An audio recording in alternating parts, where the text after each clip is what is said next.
Hello دوستو، میرا نام ہے محمد شاہد اور آپ دیکھ رہے ہیں شاہ ٹی وی۔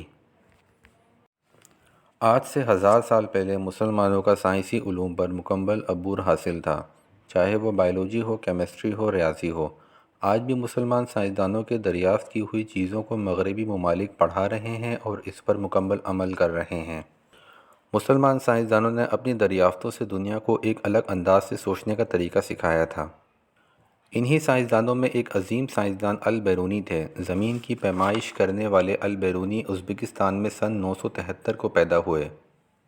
انہیں ایک ساتھ طبیعیات، ریاضی اور آسمانوں کے علوم پر کمال حاصل تھا۔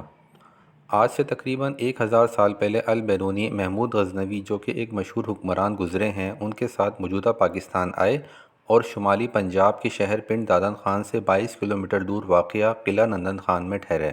اسی قیام کے دوران انہوں نے زمین کا ریڈیس معلوم کیا، جو آج بھی صرف 1% سے کم فرق کے ساتھ درست ہے۔ البیرونی کے بیش بہا کارناموں کے اعتراف میں مغربی ماہرین کی جانب سے چاند کے ایک دہانے کا نام البیرونی کیوریٹر رکھا گیا ہے۔ سوال یہ ہے کہ البیرونی نے آج سے تقریباً 1000 سال پہلے زمین کی پیمائش حیرت انگیز طور پر کیسے کر لی؟ اور اس سے بھی زیادہ حیرت انگیز ناک حقیقت یہ ہے کہ البیرونی کا معلوم کیا گیا زمین کا ریڈیس جو کہ 6353 کلومیٹر ہے، جبکہ امریکی خلائی تحقیقی ادارے ناسا کے مطابق زمین کا موجودہ ریڈیس 6313 کلومیٹر ہے۔ یعنی سائنس میں 1000 سال ترقی کے بعد صرف 36 کلومیٹر کا فرق سامنے آیا ہے۔ البیرونی نے الجبرا اور جیومیٹری کا استعمال کرتے ہوئے زمین کی پیمائش کا ایک ایسا طریقہ کھوج نکالا جو نہ صرف نسبتاً آسان تھا بلکہ نتائج کے حوالے سے انتہائی کارگر بھی تھا۔ آج کا 10ویں کلاس کا بچہ بھی اس طریقے کو استعمال کر کے زمین کا ریڈیس بآسانی نکال سکتا ہے۔ آئیے اب ہم البیرونی کا زمین کی پیمائش کرنے کا طریقہ سمجھتے ہیں۔ البیرونی نے پہلے مناسب پہاڑی کا استعمال کیا جس کے سامنے دور تک پلین میدان پھیلا ہوا ہو تاکہ وہاں سے افق یعنی جہاں زمین اور آسمان ملتے ہیں نظر آئے۔ دوسرے مرحلے میں پہاڑی کی چوٹی سے افق کا درست اینگل یعنی زاویہ معلوم کیا جاتا ہے، جبکہ تیسرے اور آخری مرحلے میں الجبرا اور جیومیٹری کے استعمال سے زمین کا ریڈیس معلوم ہوتا ہے۔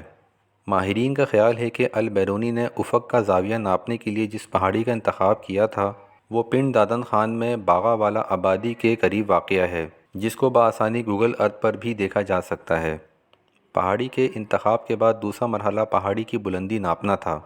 اس مقصد کے لیے البیرونی نے پہاڑی سے کچھ فاصلے پر کھڑے ہو کر زمین سے پہاڑی کی چوٹی کا پہلا زاویہ معلوم کیا، پھر کچھ فاصلہ طے کرنے کے بعد دوسرا زاویہ معلوم کیا، اور ان دونوں معلوم شدہ اینگل اور ان کے درمیان طے شدہ فاصلے کی ویلیو اس فارمولے میں دے کر پہاڑی کی درست بلندی معلوم کر لی۔